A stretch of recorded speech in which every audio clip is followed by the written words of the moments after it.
Isa na namang kwento at karanasan ng kabataan ang ating mapapakinggan at matutunghayan dito sa Gen Z's.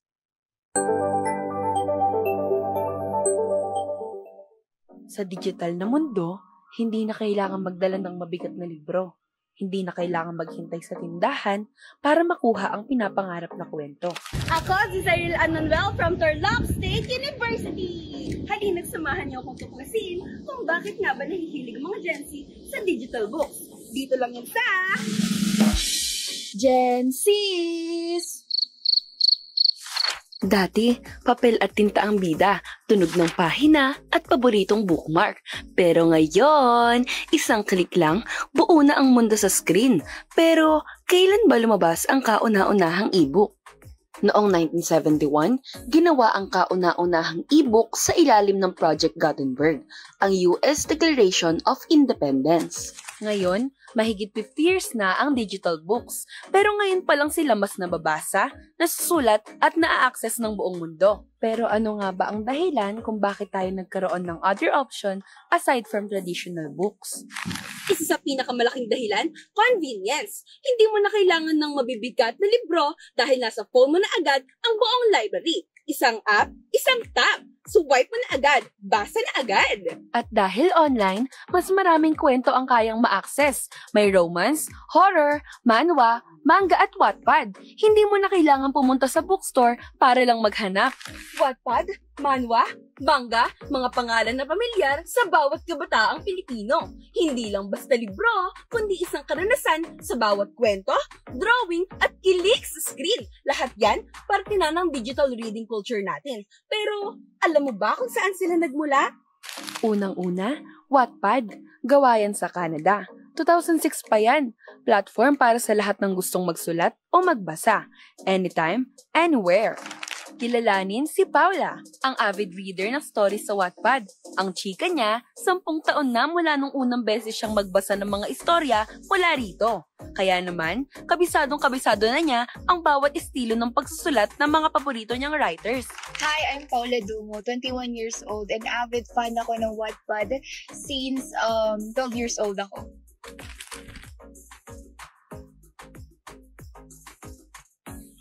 Sa tingin ko, nung bata kasi kami, if alam niyo yung mga pumupunta sa school, yung mga nag-offer ng mga libro, ganyan, since then, nahilig siguro yung mga bata na magbasa ng story. So, nadala namin siya habang tumatanda. Hanggang high school, binabasa namin yung mga ganong stories. So, naalala ko din yung mga kaklase ko ng mga babae na naging friends ko dahil sa pagbabasa ng Wattpad. So, I think sobrang laki ng factor nung elementary tayo. Yung mga stories na binabasa or binibigay sa atin ng mga teachers natin. So, ayun.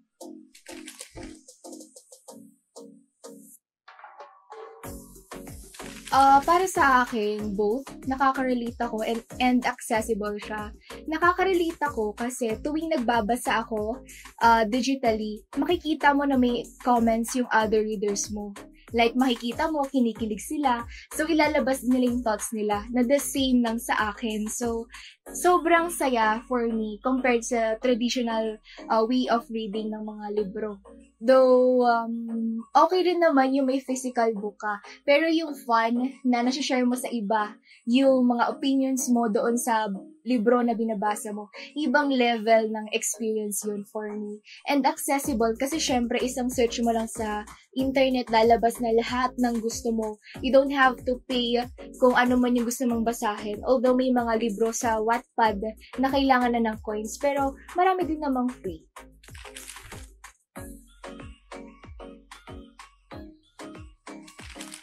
Siguro kung ano yung interest mo, doon ka. Kasi before ako, tinatry ko lang na makifit in sa iba. Like, itong story na to, yung ganitong genre yung gusto nila, yun yung pinag-uusapan, yun yung pato.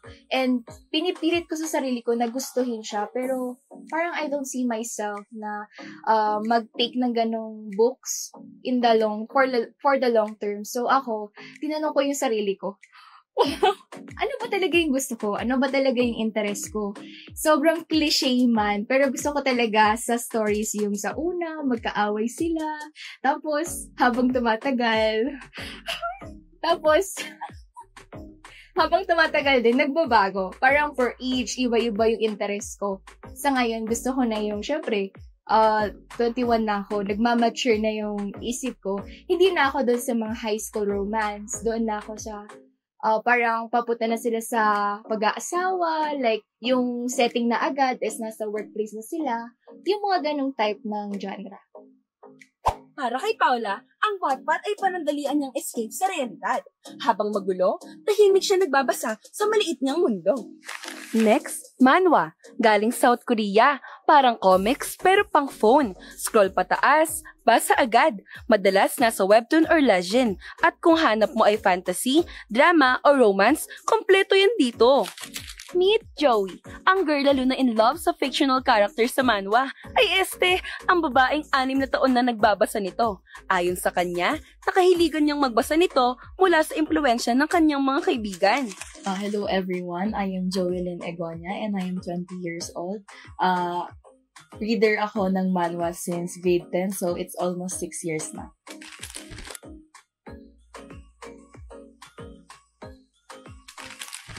I think siguro, isa na is convenience.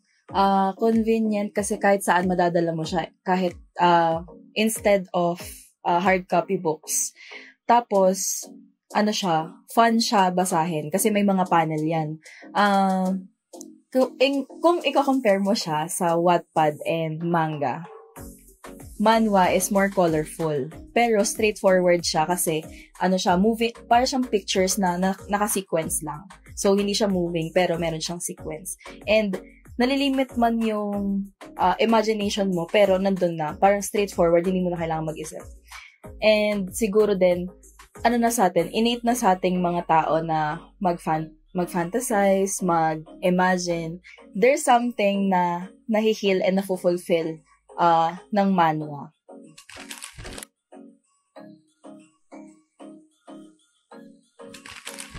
Since umiikot na sa internet and more global na yung pag-distribute ng mga online na copy, mas accessible siya compared sa traditional books. Kasi, if traditional books, maghahanap ka pa ng copy kung saan ka makakabili. Pero, pag sa digital, pwede mo siyang mahanap anywhere, any sites.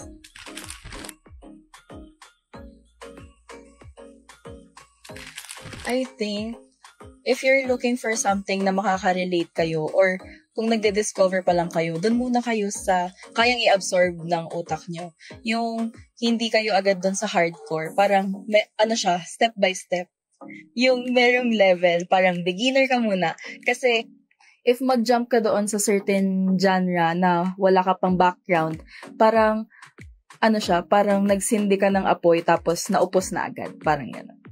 Yung iba, ang pinaka-bet daw ni Joey sa pagbabasa ng manhwa ay yung interaction ng lead characters. Hay naku, feeling niya daw kasi kasali siya sa journey nila. Uy, hilig talaga makisali nito.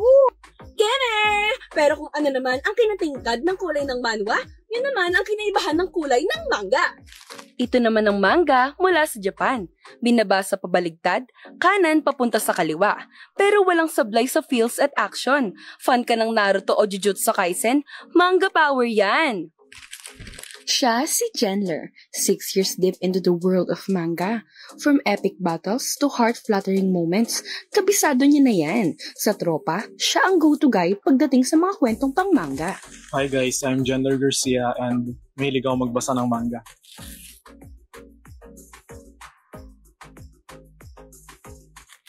Ang pinaka-idea ko dito is basically entertainment. Kasi tayong mga Gen Z at yung past generation na which is yung millennials is mahilig tayo manood ng mga bata tayo ng mga palabas sa TV.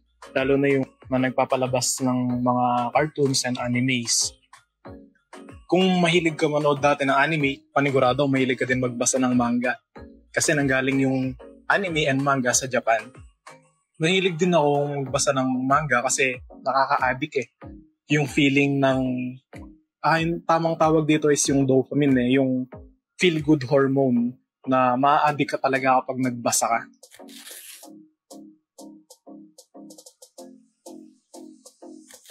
Ang manga kasi mas immersive dito eh. Like, may mga pictures, may mga panels na pwede kang basahin. Kaya mas nakaka-enjoy, mas nafe-feel mo yung bigat ng atmosphere kapag may tearjerker or may fight scene na nangyayari.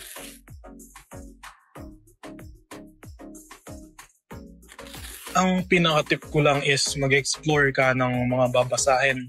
Maraming genre na pwede kang basahin. As in, lahat ng maisip mo, nandun. Kung mag-start ka pa lang naman, bibigyan kita ng mga genres, slice of life, at kung gusto mo namang medyo kiligin, mag-romcom ka. Tapos if you're into action, mag-adventure ka. At meron ding sports kung mahilig ka sa sports. Yung tip ko lang is, ayun, mag-explore ka lang na mag-explore hanggat makita mo yung gusto mo tsaka kung saan ka mas nag-enjoy na basahin. Oh, mag-explore lang daw hanggang mahanap mo ang the one for you. Ay, ang the one book for you? Naku. Ngunit, iba-iba man ang pinanggalingan, pare-pareho lang silang nagdadala ng kilig, aksyon, at luha sa ating mga screen. Mula papel hanggang pixel, tuloy pa rin ang kwento. Kaya para sa akin, ang Wattpad, manhwa at manga ay hindi lang pagbabasa. Tayo rin ang bida. So, scroll mo na yan, tap mo na yan, dahil sa mundo ng digital books, isang kwento na lang ang kulang. Ang kwento mo. Ang digital books. Yes, mga e-books. E-books, Yes. Wattpad. Pero syempre, mas papalawakin pa yung explanation niyan ni Zyril Ann Manuel from Tarlac State University. At makakasama nga natin siya through Zoom. Hello, Zay! Zyril? Zyril. Hello po. Good morning po. Baka-pretty naman ng Zay na ito. Kaya, napaka-fresh. Saan siya? Asan siya? Oo, pero ayan siya. Ayun, Zay, bakit mo naisipan na itong digital books ang gawan mo ng kwento o perspective para i-share sa atin ngayong umaga? Kasi po, parang since 2014 po ata, nag-start ako magbasa. Actually, hindi pa siya agad sa Wattpad. Naabutan ko pa po yung mga e-books, ganyan. Then, around 2015 po ata, parang nag-switch tayo sa Wattpad nun eh. Then, since then po, nag-read na po talaga ako sa digital books. Hindi po kasi ako mahilig magbili-bili ng mga libro po kasi nun na mabibigat. Ayun nga. Ayaw mo magdala. So, itong digital book, mas convenient ba yun para sa'yo? Opo, kasi magda-download ka lang po sa phone mo eh, hindi ka na magdadala ng mga mabibigat na libro, ganyan. And nung time po kasi na yun, wala siyang bayad. And ngayon meron na pong mga story na hindi na available kapag walang bayad, ganun. Pero up until now ba, Zay, ka pa rin, gumagamit ka pa rin ng digital books. Kung 'di ba meron yung iba talaga, ibang stories talaga from Wattpad, talagang may bayad na siya kasi ilang chapters lang yung for free. Tapos after na nun, lahat na yung naka-unlock na dapat mag-premium ka na doon. Opo, as of now po, hindi na po ako masyadong nagbabasa sa Wattpad. Ang nagbabasa na po ako sa Webtoon doon po. Or sa ibang sites po na nag-o-offer ng mga libre po na books na nakukuha din po nila. Pero never na po ako nagbasa uli sa mga hard copy books. Ayun, so nabanggit mo nga yung Webtoon. Ano yung pinaka mas na sa'yo? Mas pabor na sa yung basahin? Yung digital book ba na Wattpad or yung mga manga or manhwa na nabanggit mo kanina sa video mo? Ngayon po talaga manhwa. As in, madalang na po talaga ako magbasa ng Wattpad. Kapag may nakita po akong story na interesting sa Wattpad, doon lang po. Pero mostly talaga, nawawalan na ako ng interest kasi parang mas nasanay na ako magbasa ng may mga graphics, ganun, may mga colors. And din po kasi, parang nung nag-start ako magbasa ng manhwa, never na talaga ako bumalik sa Wattpad for good, ganun. Kasi, sabi nga nung doon kanina sa interview, parang pag nag-start ka na magbasa ng may mga graphics, ganyan, mahihirapan ka na magbasa uli ng puro words lang. Pero hindi ba parang mahirap kasi meron yung times talaga na kapag through digital, di ba, na papagod yung mata natin. Oo. Paano mo yung dinidil? Tulog.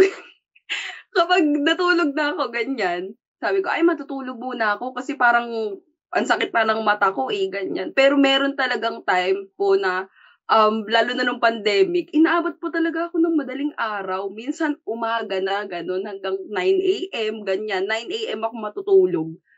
Kasi kakabasa ko talaga. Parang hindi ko nararamdaman yung sakit ng mata ko, ganun. Dahil sobrang interesting ng mga story na binabasa ko. Pero mostly talaga tulog. Tsaka dumating din yung time na bumili na ako ng dinadrop sa mata. Eye drop. Para hindi na siya sumakit. Ganun. Oo. So, yun nga, nabanggit mo na parang kinukonsume niya yung time mo. Hindi ba, since nag-aaral ka pa, hindi ba ito naka-apekto sa pag-aaral mo? Sa akin naman po hindi kasi parang nababalance ko siya since nagbabasa lang po ako kapag may free time. Lalo na po nung ngayong nag-college na ako, hindi na po talaga ako masyado rin nakakapagbasa, ganyan. Magbabasa lang po ako, halimbawa pampatulog or kapag naman po wala talagang pasok, ganun po. Last question naman. Ano naman yung mga mensahe mo sa mga kagaya mo din na estudyante pa lamang na nagbabasa rin from digital books at the same time nag-aaral pa? Sa akin lang, kasi, personal experience ko, learn to manage your time and find something na interesting talaga at worth your time na basahin. Ganon. Kasi kapag nagbasa ka, tapos hindi mo naman talaga siya type parang sinasayang mo lang yung oras mo. Parang magbasa ka na lang ng lesson mo, ganun. Kaya sayangin mo yung oras mo sa pagbabasa nang hindi mo naman talaga gusto na kwento. Ayun. Thank you so much, Zyril and Manuel. Zay, baka may gusto ka namang batiin or i-shoutout kahit alam ko nandiyan ka na. Ayun. Shout out po sa mga kaklase ko dyan for the fourth year na. Hello po, tsaka shout out din po sa pamilya ko and shout out din sa mga kasama ko dati sa bahay dyan sa Baguio. Hi guys! Ayun. Thank you so much again, Zay. Miss na namin lahat. Hello, kayo dyan sa Tarlac State We University. miss you po. Ayun. Thank you po. Grabe naman. Sana all na miss. Oo nga. Kaya nga, Pero sana all totoo na yan. miss. Naabutan ko pa ang e-book. Oo. E-book talaga yun. Ang unang-una kong nabasa noon, yung isang kwento pa nakakagawa lang ngayon ng adaptation. Yung may apat na lalaki. Isang nerdy. Oo, yun yung isa sa pinaka nabasa ko talagang e-book. Hanggang sa nag-transition na ako ngayon noon sa Wattpad. Tapos after nun, nung nabusy na ako sa school, parang wala na. Kaya parang, nakakamiss yung mga ganong moments. Ako din, parang nag-start ako sa e-book and then nag-transition din ako from manhwa to manga until sa movies na. Kaya ngayon, naka-contact lens na ako. Yun din yung isang cause siguro ko ng paglabo ng mata ko. Hindi ko na-control dati. Yun talaga. Kasi talagang adik na adik ako. Nagmanga rin ako nga sumasim. Ibang manga ata Iba yun. Oo.